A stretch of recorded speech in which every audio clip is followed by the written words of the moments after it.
back. Daniel Martin here, and we're continuing our series, a new Monday series just for you on Body and Soul, on Chlorella, which is a superfood and one of nature's powerhouses. We're talking today to Associate Professor Dr Haresh Kumar, who's an Associate Professor based at Masa University College at KL, Malaysia, in the Faculty of Medicine there. He's got a background in areas of research in microbiology, medical science, and nutrition. Now, this edition of Body and Soul is brought to you by abeilledor Chlorella. For more information, please call 6339 5045. Now, Dr. Haresh, you were talking to us about fruits and how we're not getting enough of that, and you left us with a really good teaser. You said a lot of us make the mistake of eating fruits after our meal, but we should be having it before. Why is that the case? Okay, so it's very important that one should always have fruits before meal. There are two main reasons for this.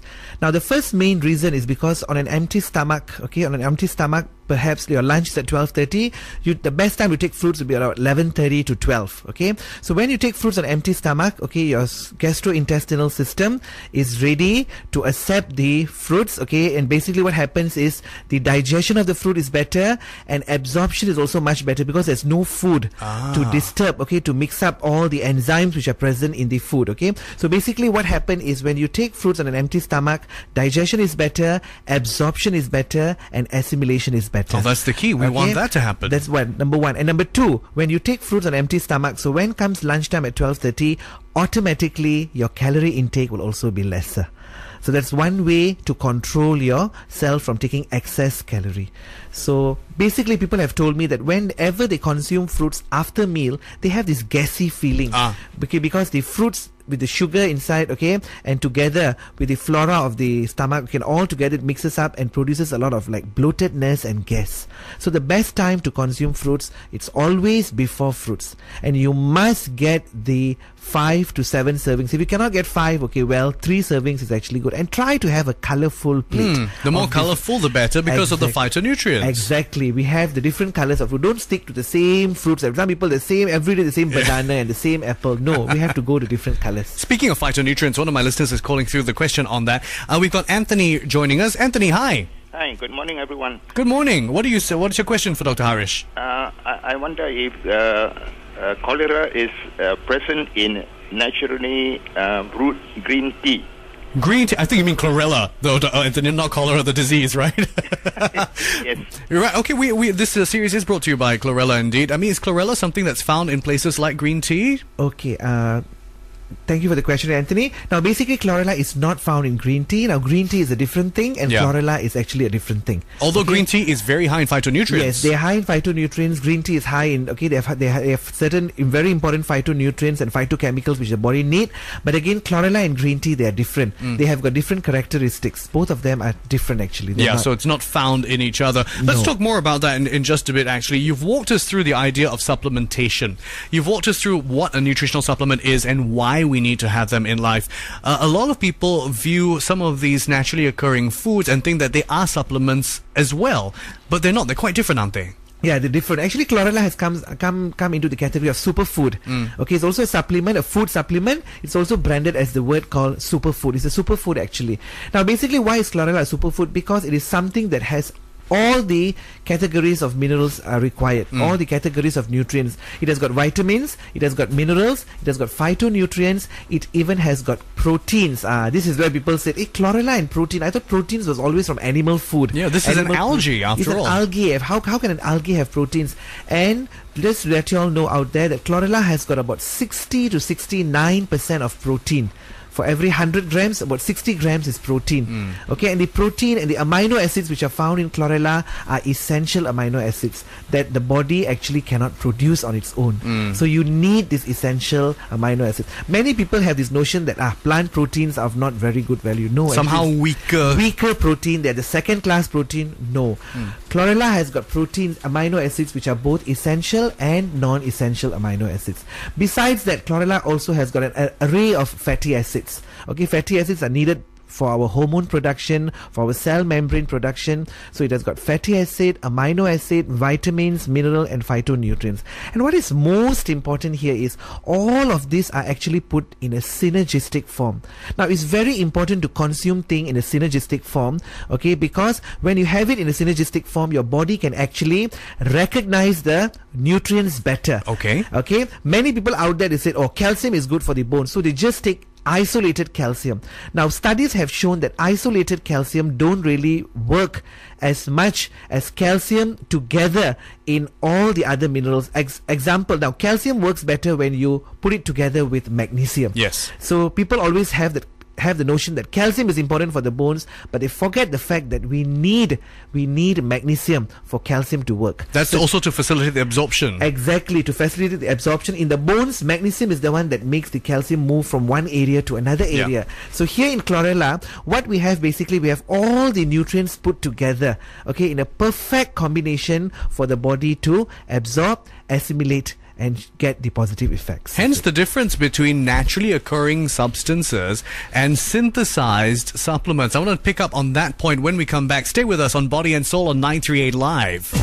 Dr. Haresh, you were talking a little bit about, the role of a naturally occurring food that exists in its whole form. And I think many people are still under the illusion that, the vitamins that we get and the nutritional supplements that we get, that those are also natural and whole in some ways. But they're not. In some cases, they are synthesized and extracted elements really just existing quite separate and quite individually. Okay, so whenever one chooses a supplement, it's very important to make sure that the supplement is a natural supplement and not a synthetic supplement. Now, what is the difference between a natural supplement and a synthetic supplement? A natural supplement is a supplement which is obtained from plant, where you grow the plants and then you harvest the plant and you manufacture and you harvest the nutrients, okay, and you put it into a capsule form or a pill form or a tablet form. That is actually natural. So it's harvested from plants. Now, on the other side, okay, we have got the synthetic.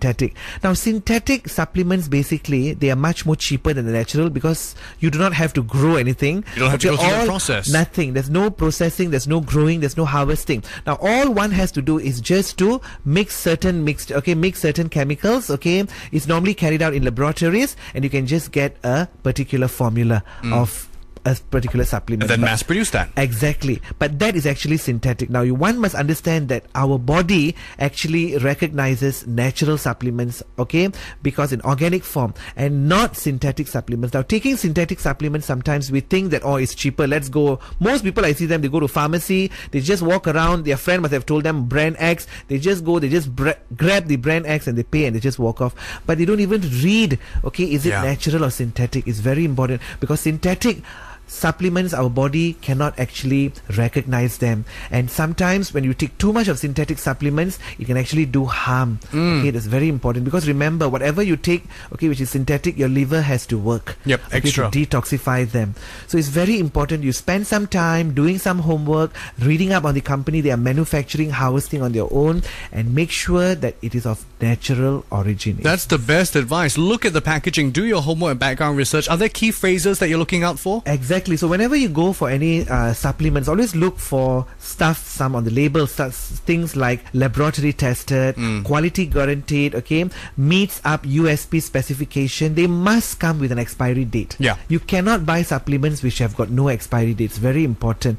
Okay, and then we also have got things like, okay, uniformity and disintegration where applicable. Now all of these are very important, okay, key points when you buy a particular supplement. Of course, the most important of all, it must be natural. Okay. That's very important. That's our one huge takeaway from today's discussion. Absolutely. I've got Madam Tan standing by with a question for us actually about Chlorella. Madam Tan, hello.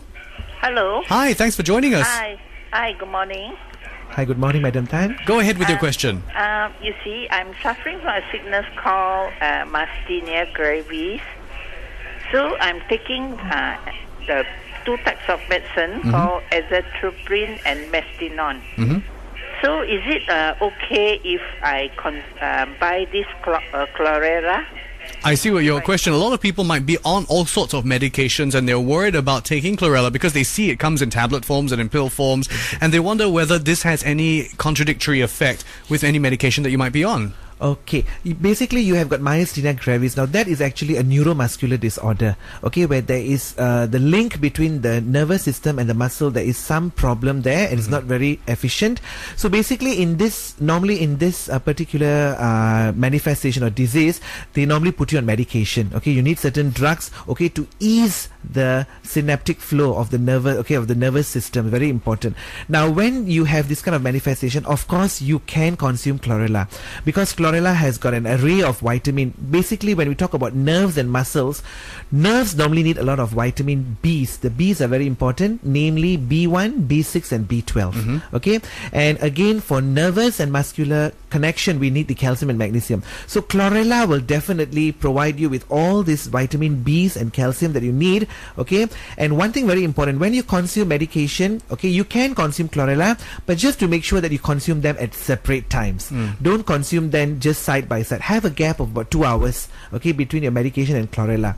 And you can see that as you take medication at the same time you take chlorella at different time, okay, this chlorella will actually help. It will make the medication work better, because chlorella will actually give you all the nutrients, okay, that will actually slowly go to the root of the problem, okay, provide the body with more Bs, calcium and magnesium, so you can see there's an improvement in your symptoms. So it would be good, of course, to bring it up with your medical professional and tell him that. If you can always tell your medical or whoever the doctor who is treating you, tell them, consult them, I'm taking this chlorella, but very importantly, you must consume chlorella at different time, not at the same time of your medication. Have there been known contraindications if somebody takes it together with drugs and other medications? Yeah, there are certain contraindications, but at most time, chlorella comes under the category of food. Yeah, it's a food after all. It's just like eating vegetables actually, because it's full of chlorophyll and everything. Yes. So my main concern here is, okay, I don't think there's any contraindication. The main thing here would be consume chlorella at different times. Okay, go on with your medication. Very important. Don't stop your medication. Go on with your medication for myasthenia gravis. Okay, at the same time consume chlorella. A day will come, the doctor will slowly tell, oh, you're doing very well, I think I will slowly reduce your medication. Okay, stick with your treatment. Thank you, Madam Tan. Here's Mary on the phone lines with us. Hi, Mary. Hi. Your question, please. I just wonder, how can we tell whether it's synthetic or natural? All right, that was the point that Dr. Harish mentioned as well. That was a very, very difficult question and very important question. Now, how to tell whether it's synthetic or natural? It's just very simple. Now, normally a synthetic supplement will only have one particular ingredient. Yeah. So if I go and get vitamin E, perhaps we'll only have tocopherols. That's all. Okay, basically it's synthetic. Now, a natural supplement will have a mixture. Okay, will have a mixture of substances. It will have tocopherol, it will have tocotrienols, and it will have so many different vitamin E's put together. Because when you naturally grow them, okay, you naturally grow them in a form of plant, when you harvest, you get a mixture of the whole thing together. You don't get one particular isolated thing. So there's no one word. I mean, if something says it's natural and whole, it has to stick to that claim though, right? Yes, exactly. It had to stick to the claim. And look at the ingredients. Look at what does it have. Like if something says that ascorbic acid, just ascorbic acid alone, that it might be synthetic. But if they say that it has got so many other polyphenols, antioxidants from acerola cherry or vitamin C, okay, then we know that, okay, it is natural. So you must really spend some time, whatever brand that you're taking, spend some time. Look at where their farms, okay, they must be growing the supplements. They can't be having subcontract this whole thing to a particular manufacturer. They must be growing their plants, harvesting their nutrients and putting them in a form of capsule or tablet before it comes to you.